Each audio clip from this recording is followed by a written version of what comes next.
আসসালামু আলাইকুম গাইস, আশা করি আপনারা সবাই ভালো আছেন। আবার একটি নতুন ভিডিও নিয়ে আপনাদের সামনে চলে আসলাম। আজকে চলে আসছি একটা কলেজের রিভিউ দিতে। আজকে চলে আসছি আবু যশ গিফারি কলেজ। এই কলেজটা আজকে ঘুরিয়ে দেখাবো আপনাদেরকে। চলুন বেশি দেরি না করে ভিডিওটি শুরু করি।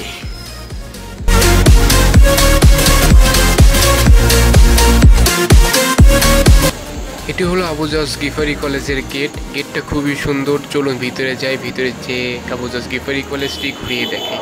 এই আবু যশ গিফারি কলেজে আপনাদেরকে আসতে হলে সর্বপ্রথমে আসতে হবে মালিবাগ রেলগেট। মালিবাগ রেলগেট থেকে সোজা চলে আসতে হবে। সোজা চলে আসলেই এই আবু যশ গিফারি কলেজে আসতে পারবেন।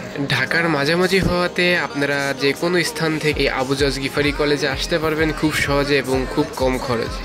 এই আবু যশ গিফারি কলেজ থেকে আপনারা খুব সহজে এসএসসি এবং অনার্স এবং মাস্টার্স খুব সহজে পাশ করতে পারবেন এবং খুব কম খরচে আপনারা এখান থেকে পড়ালেখা করতে পারবেন। এই কলেজে পড়ালেখার মান খুবই ভালো, খুবই সুন্দর। স্যার ম্যাডামরা খুব সুন্দরভাবে বুঝিয়ে দেয় এবং ভালো মতো পড়ালেখা করায়। আপনারা যদি এই কলেজে ভর্তি হতে চান তাহলে এই কলেজে ভর্তি হতে হলে আপনাদেরকে সর্বপ্রথমে লাগবে স্কুলের সার্টিফিকেট। আপনারা অনলাইনে অ্যাপ্লাই করার মাধ্যমে এই কলেজে ভর্তি হতে পারবেন। এই কলেজে আবেদন করার পরে যদি মেধা তালিকায় এই কলেজটি আসে তাহলে আপনারা এই কলেজ থেকে খুব সহজে প্রয়োজনীয় ডকুমেন্ট দিয়ে এই কলেজে ভর্তি হতে পারবেন। এই কলেজে ভর্তি হতে হলে ন্যূনতম জিপিএ 2.50 থেকে 2.50 প্লাস জিপিএ থাকতে হবে। তাহলে আপনারা এই কলেজে ভর্তি হতে পারবেন যে কোনো সাবজেক্টে বা যে কোনো বিভাগে। আপনারা যদি আবু যশ গিফারি কলেজ থেকে অনার্স এবং মাস্টার্সে ভর্তি হতে চান তাহলে আপনাদেরকে অবশ্যই ন্যাশনাল ইউনিভার্সিটির আন্ডারে অ্যাপ্লাই করতে হবে এবং ভর্তি হতে হবে। অবশ্যই মেরিট লিস্টে আসতে হবে, তাহলে আপনারা আবু যশ গিফারিতে ভর্তি হতে পারবেন।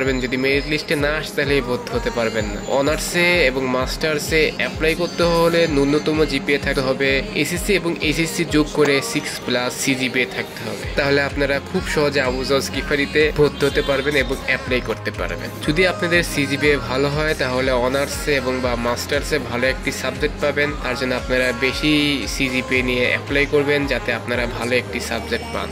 কারণ অনার্স হচ্ছে 4 বছরের কোর্স, 4 বছর পড়ালেখা করতে হবে একটি সাবজেক্টের উপরে। যদি আপনাদের পছন্দের সাবজেক্ট যদি না পান তাহলে আপনাদের পড়ালেখাই বৃথা হবে। তাই ন্যাশনাল ইউনিভার্সিটিতে অ্যাপ্লাই করতে হলে বুঝে শুনে কলেজ চয়েস করে এবং সাবজেক্ট চয়েস করে অ্যাপ্লাই করবেন যাতে আপনাদের পছন্দের সাবজেক্টেই আপনারা পান। কলেজ ফেক্ট করে না ন্যাশনাল ইউনিভার্সিটির আন্ডারে, আপনারা ভালো সাবজেক্ট পেলেই সেটাই সবচেয়ে গুরুত্বপূর্ণ বিষয়। এই আবু যশ গিফারি কলেজ থেকে আপনারা যদি অনার্স করতে চান তাহলে 13,200 টাকা দিয়ে ভর্তি হতে হবে এবং মাসিক বেতন 1200 টাকা করে এবং পরীক্ষার ফিও 1200 টাকা করে দিতে হবে।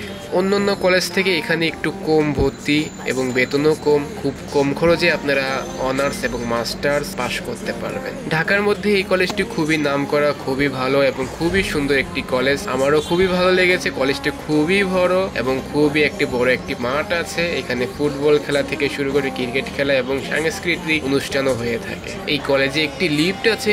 এই কলেজটিতে মোট 4টি ভবন আছে। বড় 2টি ভবনে অনার্স এবং মাস্টারদের ক্লাস করানো হয় এবং ছোট যে 2টা ভবন আছে সেই ভবনে যারা কলেজে পড়ালেখা করছে তাদেরকে ক্লাস করানো হয়। এখানে ছেলে মেয়েদের আলাদা ক্লাস করানো হয় এবং বিকালবেলা অনার্স এবং মাস্টারদের ক্লাস করানো হয়। প্রত্যেকটি ক্লাসরুমই খুবই বড় এবং খুবই সুন্দর।